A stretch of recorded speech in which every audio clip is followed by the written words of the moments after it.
ఉన్నది. అది ఘోరమైన వ్యాధి గలది. దానిని గ్రహించగలిగిన వాడు ఎవరు లేడు.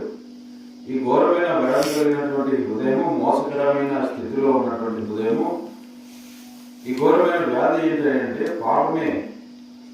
పాపము చేత నింపబడినటువంటి హృదయము మోసకరమైనటువంటి స్థితిలో ఉంది. అంటే మనల్ని మోసం చేస్తూ ఉంది. ఏదైతే మన హృదయం కోరుకుంటా ఉందో, ఏదైతే మనకు మంచిది అని అనిపిస్తుందో అవన్నీ కూడా నిజానికి ఆలోచన చేస్తే అవన్నీ మంచివి కావు, లేదా అవన్నీ కూడా మనకు నెమ్మదిని, మనం కోరుకున్నటువంటి సంతృప్తిని ఇవ్వదు. కానీ మన హృదయం ఏమంటుందంటే, ఫలాన్ని నేను కలిగి ఉంటే, ఫలాని వస్తువు కొనుక్కుంటే, లేదా ఫలాని ఆస్తి నేను సంపాదించుకుంటే, నా కొరకు నేను, నా కుటుంబం కొరకు నేను సమకూర్చుకుంటే అదే నాకు నెమ్మది అనేటువంటి ఆలోచన హృదయం అందిస్తుంది. కానీ అయితే చివరికి మానవుడు దాని చేత కూడా సంతృప్తి పొందలేకపోతుంది.